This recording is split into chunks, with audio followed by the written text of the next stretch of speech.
Good morning and welcome to this town hall meeting on FAFSA completion. It's brought to you today by the College Foundation of North Carolina and Mapping Your Future. I'm Kathy Mueller, Executive Director of Mapping Your Future, and before we get started today, we're going to go over a few housekeeping reminders. Just a reminder that as an attendee, your telephone line is muted. That means you'll be able to hear us, but we won't be able to hear you. If you're having any audio issues and you're using your computer to listen to the webinar, we do recommend that you call in using a telephone, and you can do that by clicking on the telephone tab on your GoToWebinar toolbar, and you'll get the telephone number and access code you need to call in. If you're having any technical issues, you can contact us at webinars@mappingyourfuture.org. We will be answering questions today, and we did receive many questions before the webinar. Those will be answered throughout the webinar and at the end. But you can also submit questions today, and you can do that using the question function on the GoToWebinar toolbar. Our agenda today includes getting ready for education after high school. We'll talk about completing the FAFSA and all that involves. And then we'll also address taking those next steps after completing the FAFSA. Also, where do you go if you need assistance with financial aid or college preparation?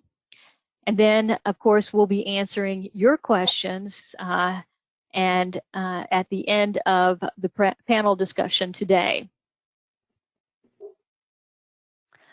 So our panelists today include Pam Yale.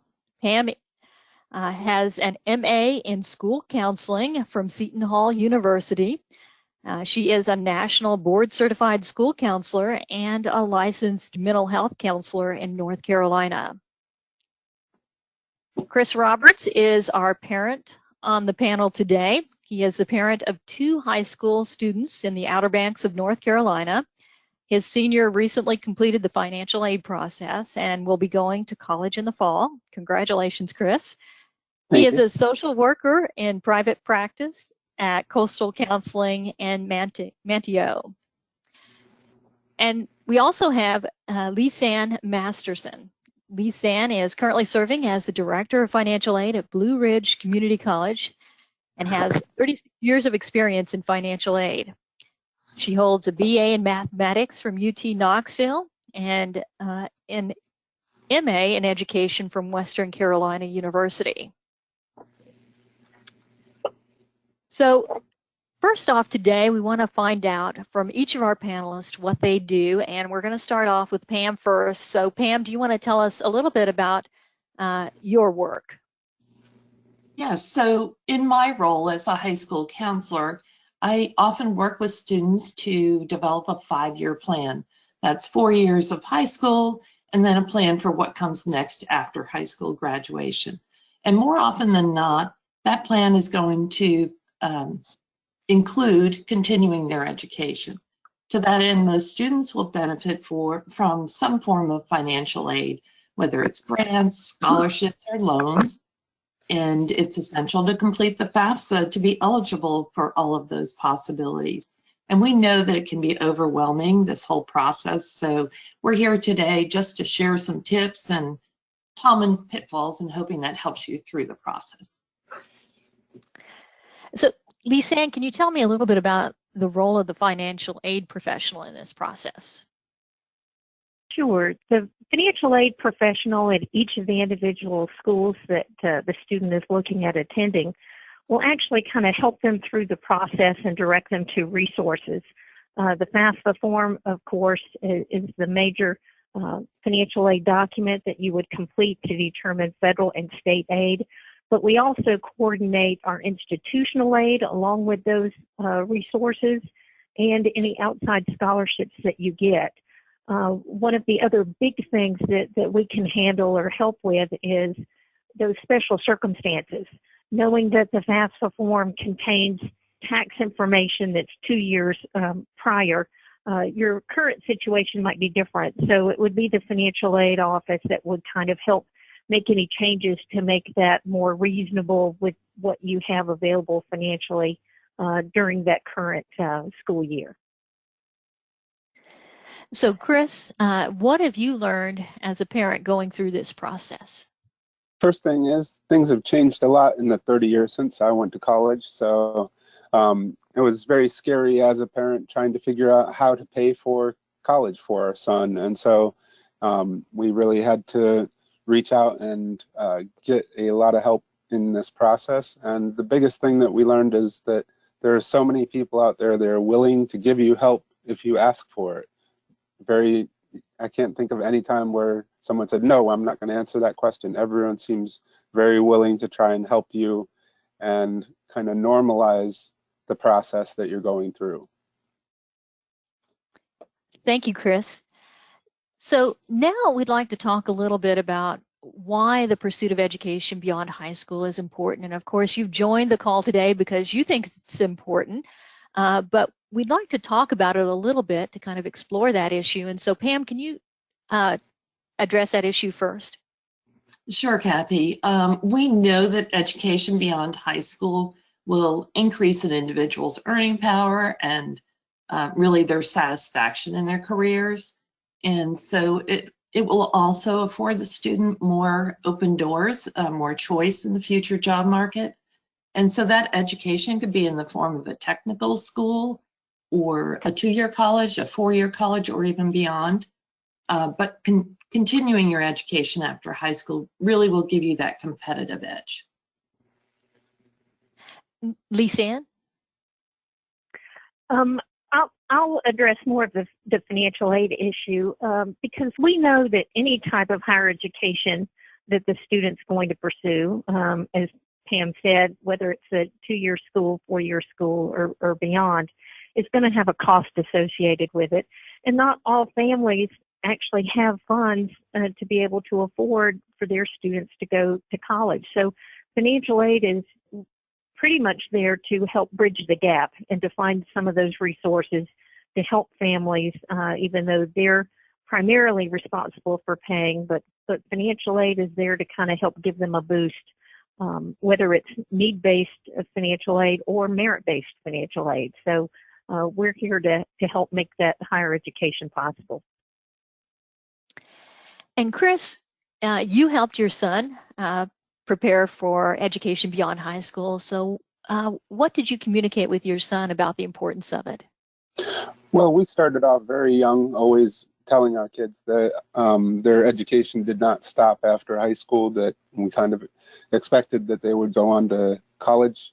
College offers so much as far as, you know, as a parent, you want to let your kid have a better life than you had.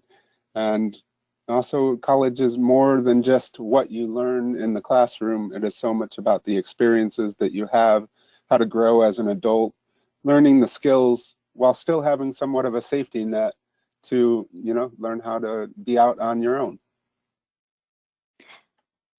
So Chris, you had to help your son get ready. Can you tell me a little bit about that experience for yourself and your son? As I mentioned before, it was a bit scary and almost seemed a little bit overwhelming, but one of the key things that we did starting off this whole process was explain to our son that, you know, college is expensive and, you know, it can kind of look at it like buying a car. You have some people that can buy a BMW and some that go for a Chevy or a Ford. And so in looking at our colleges, we didn't want him to be unrealistic as to what we could afford. So one of the big things we ran were over 25 net price calculators, which you can access from each of the college's financial aid web pages. And you run that financial aid calculator or net price calculator, and it comes up with what they would typically think you're going to be paying for that school. And they seem to be pretty well and correct. And so with that, we were able to then narrow down our choices on which schools we would later apply to. Also learning the difference between need aid and merit aid. Need aid being, you know, what is income based, and it's not guaranteed. If your income fluctuates, it may go up or down, as opposed to merit aid, which is often given for 4 years, but may have GPA requirements And if your child has a very bad semester, you may lose that aid.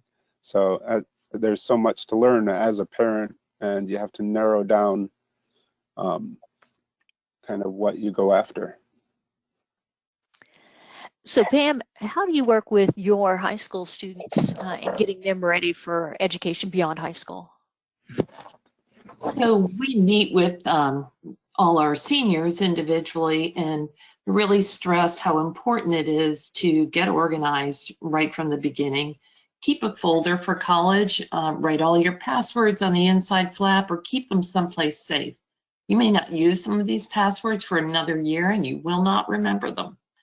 And you'll be creating a lot of usernames and passwords. It's really much less frustrating if you have them easily accessible.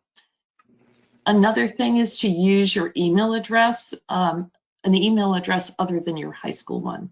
When you graduate from high school, that email will go away.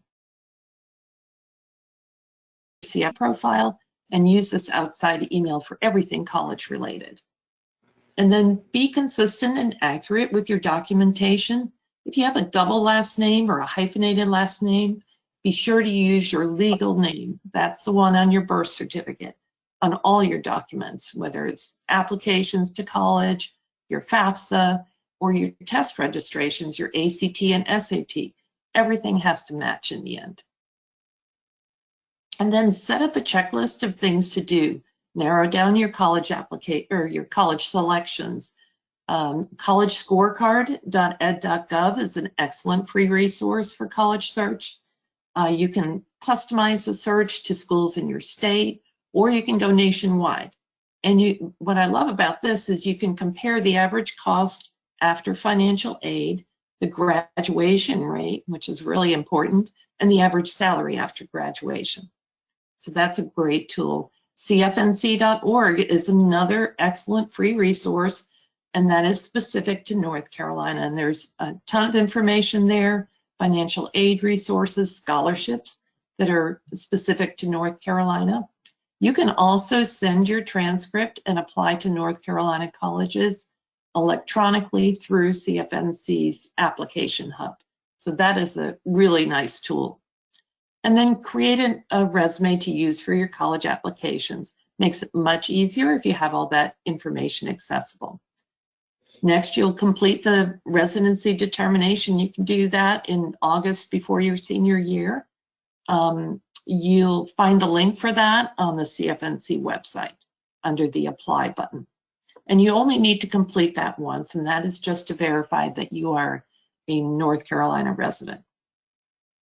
And then I would recommend exploring the studentaid.gov website. There's some great tools there, lots of good information. There's a FAFSA forecaster tool that can quickly estimate your federal assistance. So speaking of the FAFSA and financial aid, Lisa-Ann, can you tell us a little bit about what students should be doing to get ready to apply for financial aid? Well, one of the best things to do ahead of time is to get that federal student aid ID. And that can be done on the federal government's website. The student will need one and the parent will need one. It doesn't matter what order those go in. But I would recommend specifically that the student actually complete that themselves, because there are a number of security questions that in case you forget your password, that you can actually go in with those security questions. So I would hope that parents aren't completing the passwords for their students as well. Once the student gets to campus and they go into a financial aid office and there are issues and we need to address those, the student really should have that information. And that's the same username and password that you'll use every year. Financial aid is an annual process, so you have to fill out the financial aid form every single year. It's a little bit easier the second year because you can actually transfer and keep some of the basic information and only update certain items. But just keep that information safe and use it from year to year. The other thing that you can do is actually collect the documents that you might need. So if you have your tax returns, both for the student and the parent, try to make sure that you keep copies of those moving forward so that you have easy access to them and can get that information when you're actually completing the form easily. And last, and definitely not least, is know your institutional deadlines. Chris talked about, all the different schools they were going through. You need to know what their processes and their timelines are. Some schools have priority deadlines, so know what the term priority means for a school. Does that mean everything needs to be in and done by that particular point in time, or are they awarding funds up until that point, and only if they have any left over will they award after those dates? So know whether the institution has a specific hard and fast deadline where they need your FAFSA information, they need your documents in order to make those awards, because we definitely don't want students to miss out on any funds that they might be eligible for. So, Lisanne, once students have prepared and gathered all of this information and they're actually ready to start completing the FAFSA, can you talk to us a little bit about those steps? Yes, the FAFSA form is available October 1st for the following fall semester. So this October 1st of 2020, that FAFSA is going to be for the August 2021 year. For those students going to school this August, the form has been available since last October. So you have a good bit of time to be able to complete the form. You just want to make sure it gets in and processed as quickly as possible, because you can find out possibly what your financial aid package might be and what you might qualify for, and that might help you in making a determination of which school to attend. In terms of completing the FAFSA, why it's important, even if you don't think you're going to qualify, for two reasons. One, a lot of outside scholarships actually use that FAFSA to determine some of their eligibility requirements. The other piece, which is real important, especially with this year, is that sometimes your financial circumstances can change. With everything that's going on this spring, students and families' income right now for this current year is quite different than the income that's going to be used to complete that FAFSA form. So if you have it on file already, it's going to be much easier to make some corrections. A couple of the things that you want to make sure of when you're going in to complete the form. One is there are two FAFSAs out there for a good part of the year, so just make sure you're doing it for the correct year that you're going to be in attendance in college. One other item that you really want to make sure that you can utilize is the IRS data retrieval tool. If you can qualify for it, not everyone can, but that will help reduce errors when you're completing the FAFSA. If you can pull your information in directly from the IRS, it's really going to help. I know one group that cannot use that data retrieval tool are undocumented parents. So undocumented parents need to be careful, even though they might have a work authorization number, which comes on what looks like a Social Security card. That is not a Social Security number. So they have to actually complete the form with all zeros in where it says Social Security number for them. And the form is probably going to say, did you really mean to put in all zeros for this? Just because it's trying to confirm. And one other big thing that I think families need to make sure and do is figure out which parent needs to go on the financial aid form. Of course, if the student's biological parents are married and living together, it's easy. But we know in today's time, not all parent and family situations are like that. So the first step of figuring out who is the parent to complete the FAFSA is which parent did the student live with the most in the last 12 months. And that's the parent that should actually complete the FAFSA. And if they've remarried, the step parent's information would go on the FAFSA as well.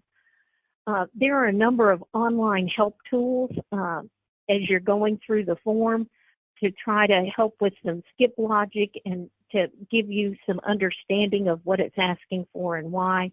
But try to use those tools if you can. But if you have any unusual circumstances that don't seem to fit, please call a financial aid administrator and get some additional guidance, because we know it can be confusing. So Chris, you filled out the FAFSA for your son. Can you tell us a little bit about your experience in completing the FAFSA? It went pretty well for us. The only issue that we had, because of our situation, we weren't able to use that data retrieval tool, but it just meant that we had to upload some stuff, which wasn't that terrible. The big thing that I always, kind of try and tell people is, like it said on that first bullet, complete it as soon as you can after it opens, because in the senior year, everything seems to pile up really quickly and come at you, whether it's applications, scholarships, all of that. And so the more you can get off your plate early before you get to finals or any of that stuff, really, I think is going to help kind of relieve some of that pressure. Also, like they said, create a folder of all of this stuff, because you may be using some of these documents more than once, not just for this FAFSA, but you may be going after other schools that may use the CSS profile, or even other schools have their own aid things that you have to fill out. And so just having it all there at one place makes it much easier throughout the whole process. So Pam, you probably field a lot of questions from students and parents about completing the FAFSA. Can you tell me a little bit about your experience and your students and families' experiences? Sure. I think the FSA ID can be confusing to people, and Lisanne already touched on that. That FSA ID is unique to the individual. So for instance, if a parent is signing multiple FAFSA forms because they have 2 children, say, in college, they'll still use just that one ID. So it's just unique to the individual.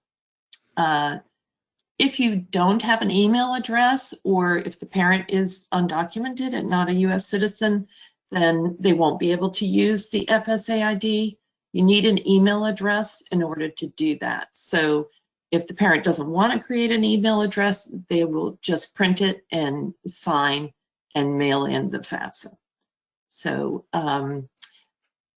also, if a student is not living with either parent, they still need a parent to complete the FAFSA. If the parents don't live together, then only one parent needs to give that information, but you still need that parent information.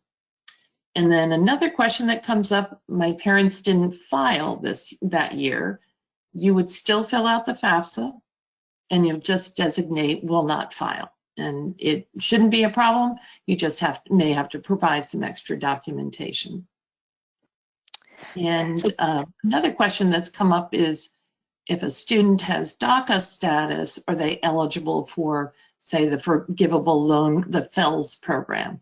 And unfortunately, they are not eligible for that.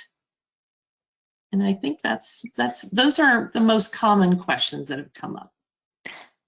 So after addressing some of the most common questions, we want to talk about some of the common FAFSA errors. And we know that the form is fairly easy to fill out. It's a simple process, especially if you're doing that online. But we also know that there are some errors that occur, and some common ones. And so, Pam, you want to start off with talking about some of the errors you see that your parents and your students experience? Sure. Probably the most common one is when a student, and I've already mentioned this before, has a double last name or a hyphenated last name. When the student doesn't use their legal name, full legal name on everything, it doesn't match the tax return or something, then you'll get an error. Everything has to match in the end. And then just simple typos like transposed digits on the Social Security number or your birth date. Sometimes people put today's date for the birth date. just pay attention to that. And also pay attention to whose information they are asking for. As Kathy said, it's pretty clear, but just pay attention to the page that you're on. Each page is marked either parent or student. And then just that the parent hasn't signed it, and we talked about that already. It just takes a little bit longer to print it and mail it, sign it and mail it off. So, Lisanne, you see a lot of the FAFSA information as a financial aid professional, and some of that has to be corrected. What are some of the common errors that you see in the FAFSA data? Besides the one that Pam just mentioned, just to give you a reason why legal name and social security and date of birth is so important, is that when the financial aid form is done and it's submitted for processing, the government actually puts that information and does some database matches. So it'll go out to Social Security, it'll go out to the Department of Justice, it'll go out to several different areas verifying that Social Security and birth date. Selective service is another one of those. So you want to make sure that those are correct, and if not, then the school's going to be following up with you. And sometimes it's a little bit harder to make those changes. Probably one of the other biggest errors that we see is for families that don't use the data retrieval tool and actually put the information in from their tax return, they're using the tax withheld rather than the tax paid. So they're looking at the wrong line on the tax return, even though it tells them which line on which tax return. They're just thinking this was withheld out of my paycheck, and it's not necessarily what the tax paid is. Again, that's one of those items the government will look at, and if it seems off compared to the income that you're putting on the form, it might flag something for an institution to follow up on. Another thing is sometimes families putting the same tax adjusted gross income and into the tax paid line item. So it's showing we earned this much and we paid this much in tax. So it's just a matter of reading things very carefully and making sure that you're on the right page for student and parents. So Chris, you've completed the FAFSA, and did you have any experience with any errors or problems? Can you tell us a little bit about what that was like for you? Fortunately, we didn't have any real errors. We had 3 sets of eyes all looking at everything. We worked together with our student, my wife and I. So we were double checking everything, and I think that's why we were able to avoid some of the common FAFSA errors. Fantastic. So once you submitted it, what was it like for you, Chris, in taking the next steps?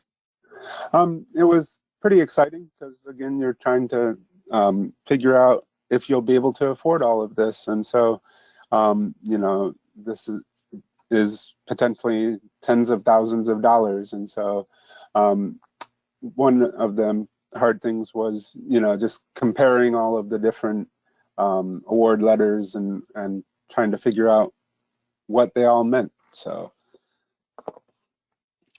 Lisanne, can you take us through the official next steps for students once they've submitted that FAFSA? The first thing that actually happens is the student will receive a student aid report. It'll either be on their FAFSA account that they can log into with their ID, or it'll be mailed to them, emailed to them if they provided an email address to go in and tell them it's available. And that student aid report is really important for 2 reasons. One, it gives some initial eligibility on what the student might qualify for in federal grants and federal loans. It won't have any idea of what they might qualify for from the state or from the institution, but at least it gives them a general idea from a federal perspective. But it also gives the student all of the information that they actually completed on the FAFSA form. So if you need to make corrections, for instance, if you put parent tax information on the student side, you'll be able to see that, and you can go in and make those corrections yourself before it even gets to the institution. So what happens from an institution perspective is we receive the information from the federal government after a couple of days because they do those database matches to make sure things are correct. The federal government is going to notify us at the institution level if we need to collect other information from a student.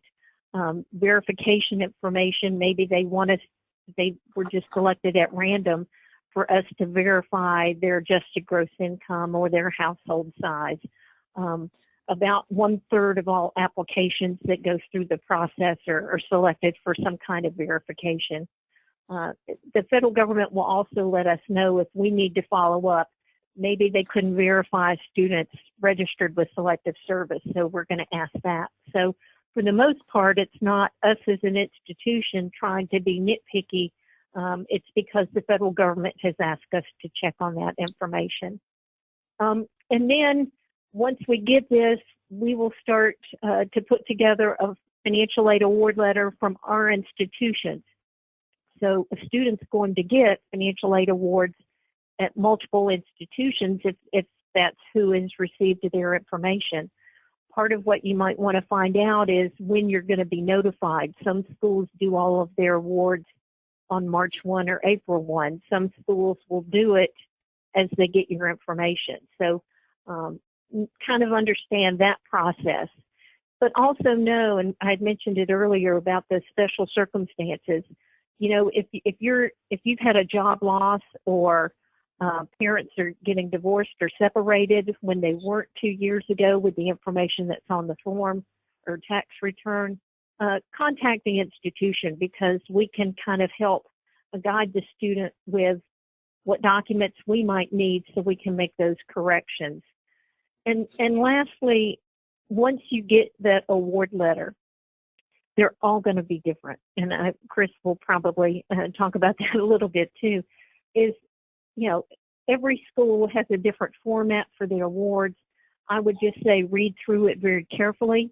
Make sure you know which types of funds are grants and scholarships, which are the free monies, which of those funds are loans that have to be repaid, whether it's a student loan or a parent loan, and what might be a work study offer. And I know we're going to talk about paying the balance in a minute, but that's going to be important to understand and read that award letter and know what you want to accept, what you want to reject out of any award letter so you can actually figure out what your bottom line balance might be. So Pam, you're probably guiding students and parents as well through some of those next steps. Can you tell me about that experience? Sure. Well, I'll repeat what Lisanne said about verification. It is random usually, and so don't panic, but do take advantage, take care of it as soon as possible, because your financial aid process is on hold until you provide that documentation. So really important to just take care of that right away. Often students, I've found, don't notice the email that tells them what they need to do for verification. So make sure that you are paying attention to that and checking all your emails.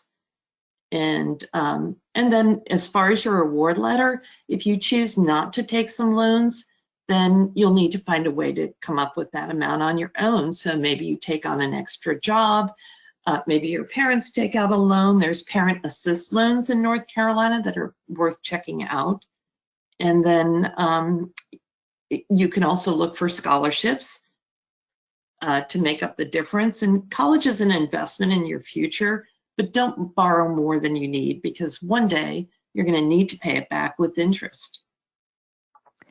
So Pam, speaking of scholarships, we do have a scholarship tracking sheet in the handouts for today's presentation. So for the attendees, if you look in the handouts pane, you'll see that scholarship tracking sheet.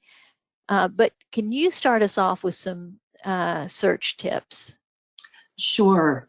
Your local community is often an excellent source for scholarships. Communities love to invest in the future of their students.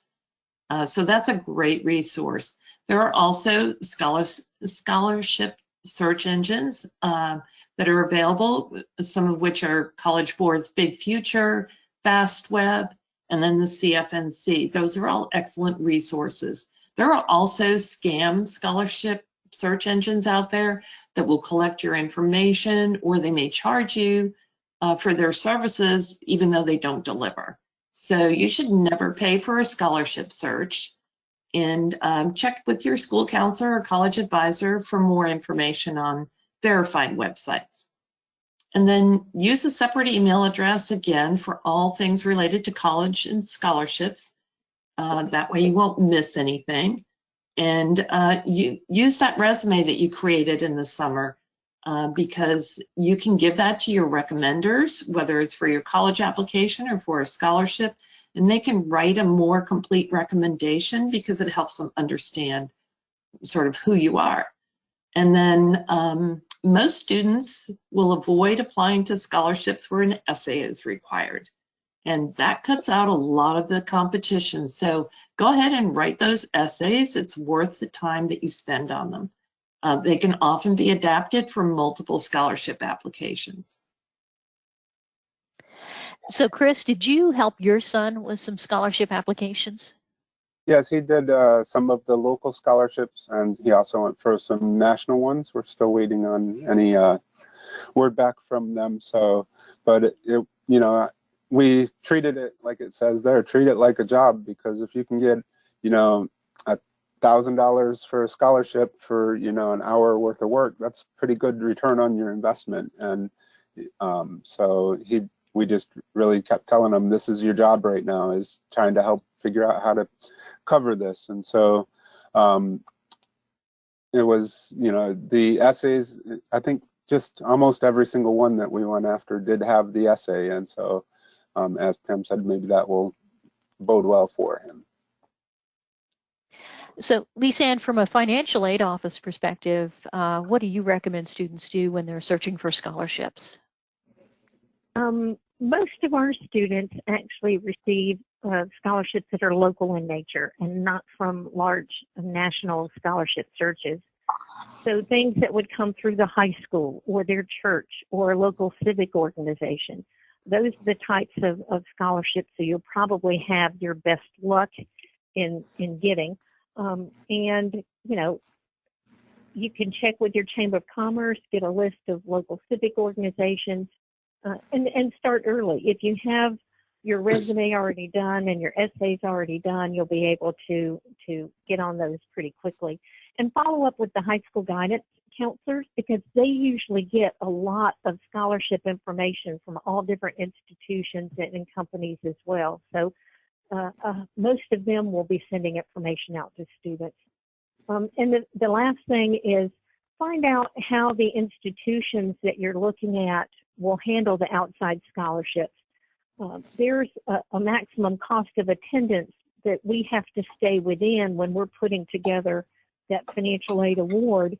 So we want to be able to just add any outside scholarship that a student finds on their own if we possibly can, but we might have to replace a work study or a student loan in order to put that outside scholarship in. Of course, I don't think anyone would prefer to have a loan over an outside scholarship, but some institutions might just replace that outside scholarship with another institutional scholarship that you've already been given. So that might be one of your early kinds of questions that you might want to ask your institutions. So Lisanne, can you talk to us a little bit about paying that balance if you don't have enough financial aid and outside scholarships to cover the cost? Well, and I think that's what's important about really reading and understanding the award letter. The award letter might show that you're going to be offered $30,000, but if $10,000 is scholarships and $20,000 is loans, you might choose not to do that. So you need to look at which pieces on that award letter you want to keep, typically the grants and scholarships, to try to figure out really first what your balance is, but then look at the school options. All schools usually pay by the term, so you would pay fall semester and by the end of July, 1st of August, and you'd pay for spring in December. which isn't necessarily a good time. So, and that might be hard for some families. So most schools will have payment plan options where it takes your yearly amount and spreads it over 10 or 12 months. And that might be more suitable to your family's financial situation on a regular basis. If work study is part of the award package, or if you do work study, typically the work study doesn't go toward paying the school balance. It's usually a check that the student will get at the end of the month based on the hours that they worked that month. So that can be used for some of those other, personal expenses, transportation expenses, those kinds of things, and isn't usually or typically applied to the college account. But students get a lot of jobs on their own as well, and sometimes it might pay more than the federal work study jobs that they can get on campus. Last but not least, of course, are loans. Those do have to be repaid. Student loans are direct loans. They're both subsidized and unsubsidized. I know those are big words. They're the same interest rate. Everything is the same about the loans, except for subsidized loans are based on need. So with your FAFSA form, they've determined you have a need for that.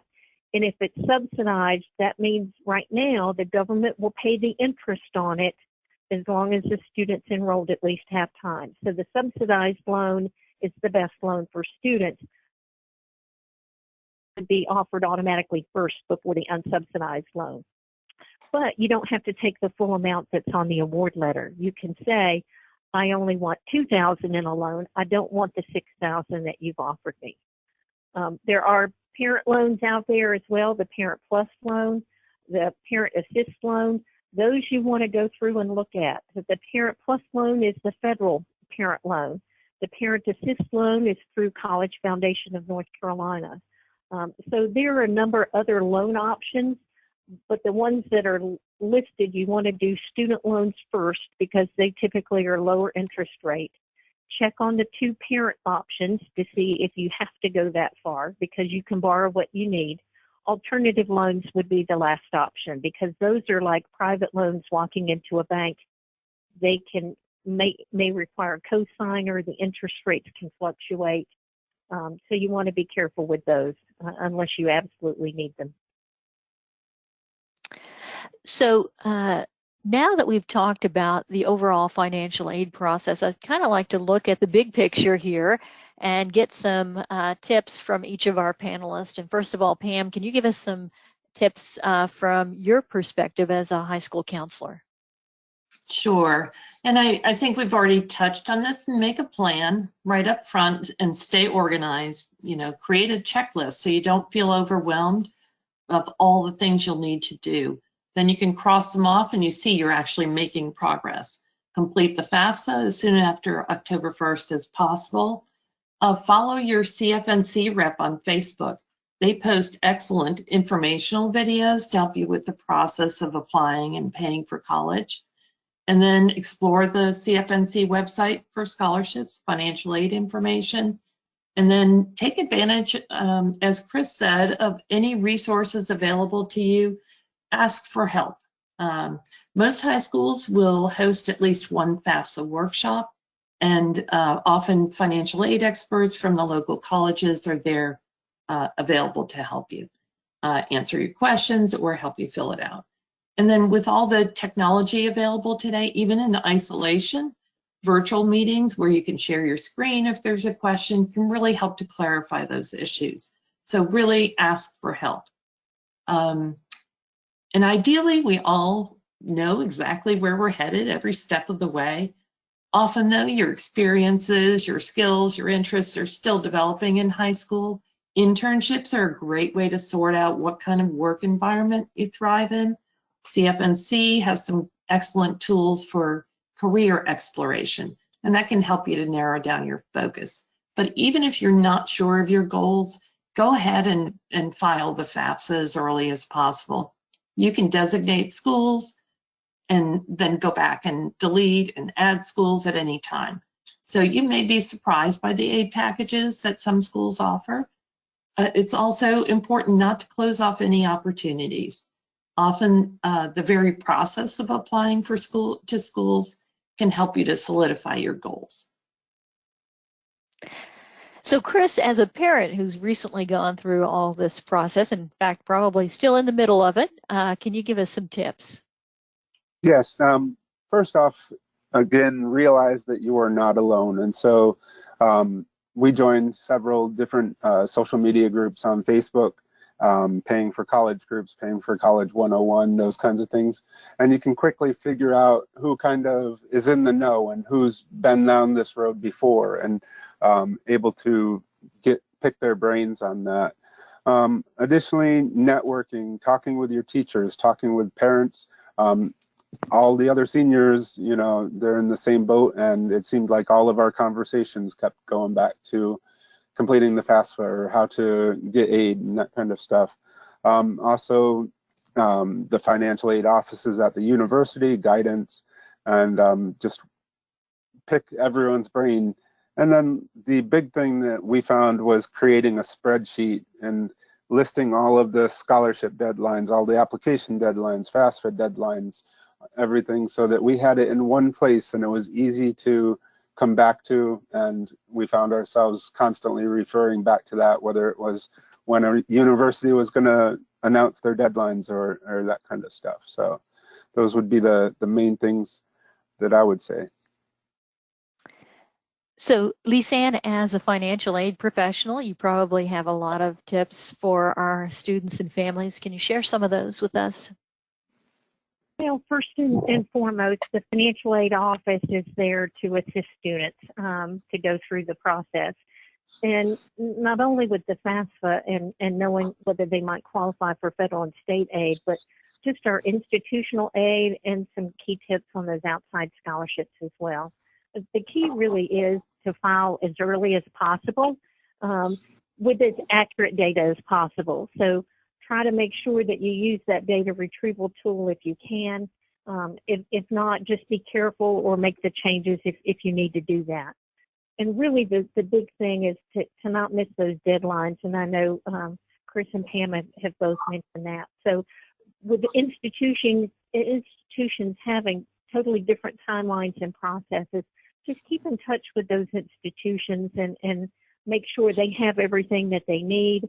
But also, if your family situation has changed, we talked about the special circumstances before, that's when you really need to sit down with a financial aid professional at the institution to see how that's going to impact and what can be done to help change your information.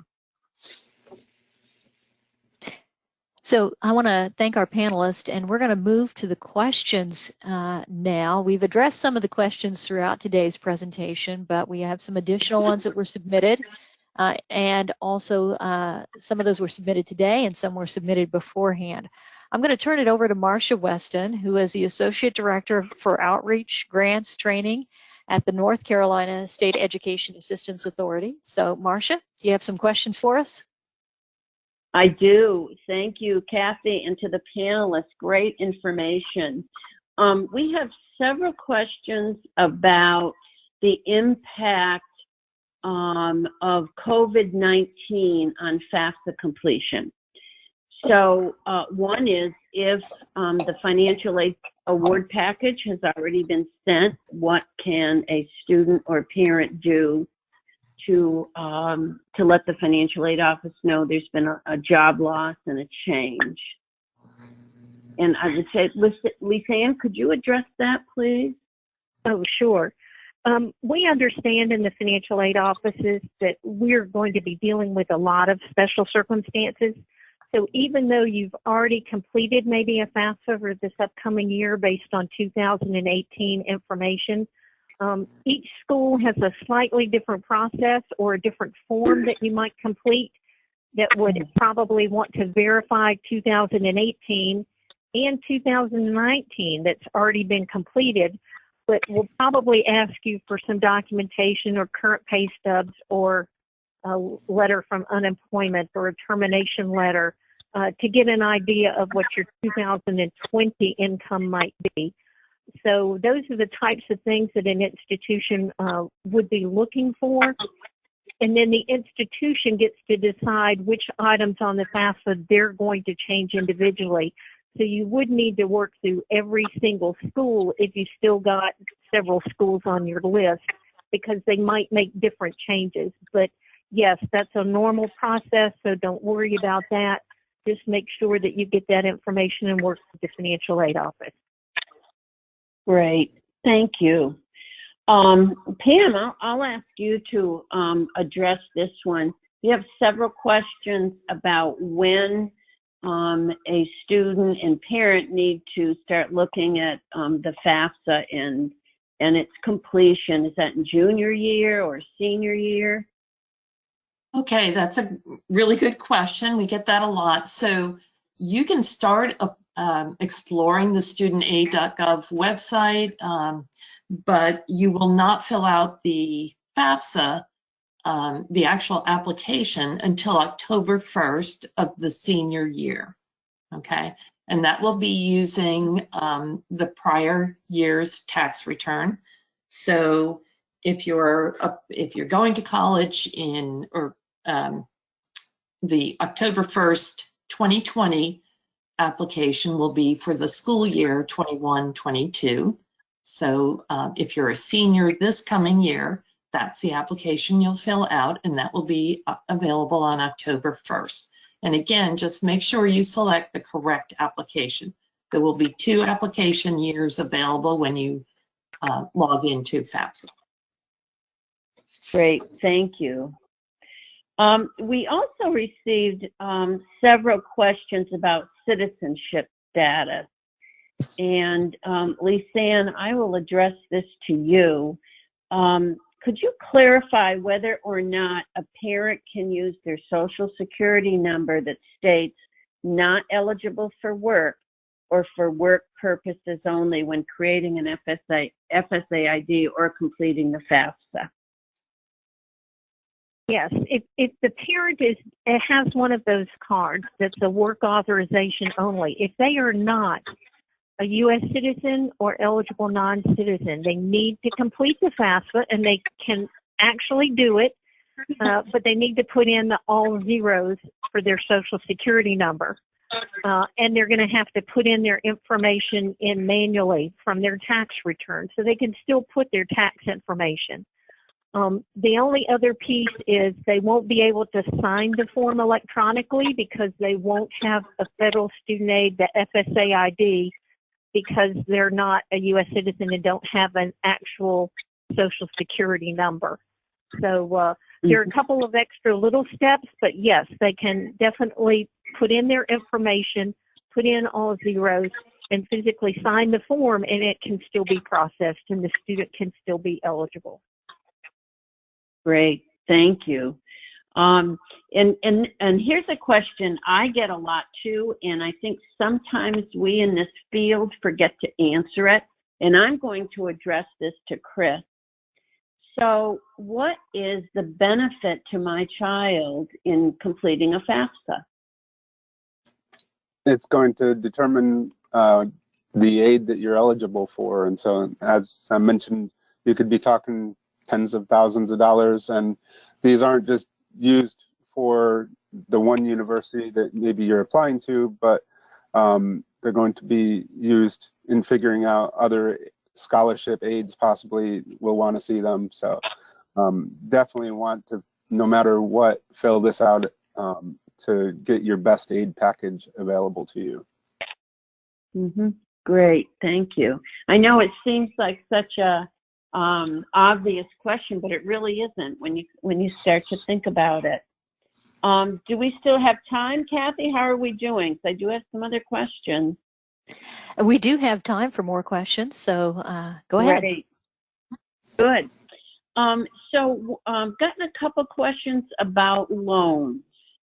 And one is the obligation to pay back loans when completing the FAFSA. And what is that relationship?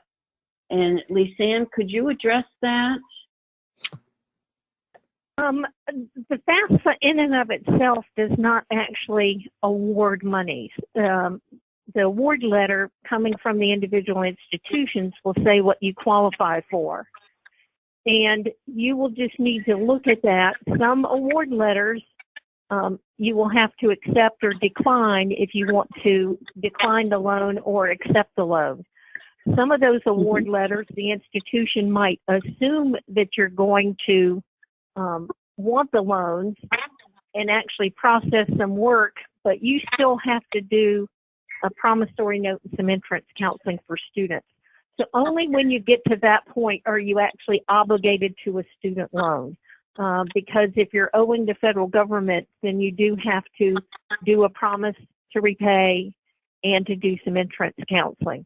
But the repayment of the loan will not start for students until 6 months after they cease at least to be a half-time student. And that's not excluding summer term. So you've got a little bit of time before you would have to start repaying that loan afterwards. But I think as Pam mentioned earlier, you want to watch how much it is that you're borrowing and not get a huge debt going that you won't be able to repay down the road. Thank you. Pam, and I know you get this one a lot too. So if parents are divorced and the student may live the same amount of time with each parent, how is it determined whose income information will go on the FAFSA? That's a really good question. And I do get that sometimes, and I would say you just have to pick one parent or the other, and maybe Lisanne can add to that, whoever claims a student on their taxes. Actually, the first basic question it'll ask if parents are divorced and separated is, which parent did you live with the most in the last 12 months? So for this example, where they can say, you know, I split my time evenly between my two parents. The next question is going to be, which one provided the most financial support in the most recent year? So it's never going to look at who claims as a tax exemption, because that can change from year to year. What you want to do with that additional support is try to look at other things, like who carries the student on their medical insurance, who's paying their car insurance, we might have to get that detailed to figure out which parent actually is providing maybe just a little bit more. And then that's the parent that would fill out the FAFSA. Great, thank you. That's always a question that when a student is completing a FAFSA and there is a divorce situation. Also, Lisanne, I'm going to direct this to you because you're from a community college. Will the FAFSA, will people be eligible completing the FAFSA if the student is going to a community college, or does it only determine eligibility for a 4-year school? And that's a good question as well. All schools, whether they're 2-year, 4-year graduate schools, can use that FAFSA form. If it's an undergraduate program, especially if it's a 2-year program like an associate in arts or associate in science, students still qualify for the same Pell Grant and can still get loans for community college. The only difference is that community colleges might have some other types of shorter term programs, like a short-term certificate program. That might not qualify. The federal government has set some limits of programs that actually meet the standards for federal aid. But for most of our students that are college transfer students, yes, they can still get the FAFSA, still get federal and state aid. Great, thank you. Thank you. So looking through the question, I'm trying to pick those we have not addressed. We probably only have time for one more question, Marcia. Okay, I'll choose this one then, because this is important to me as well. Is it too late right now to complete a FAFSA for the student who is entering college in the fall of 2020? Well, this is Lisa, so I'll speak first and then let them speak.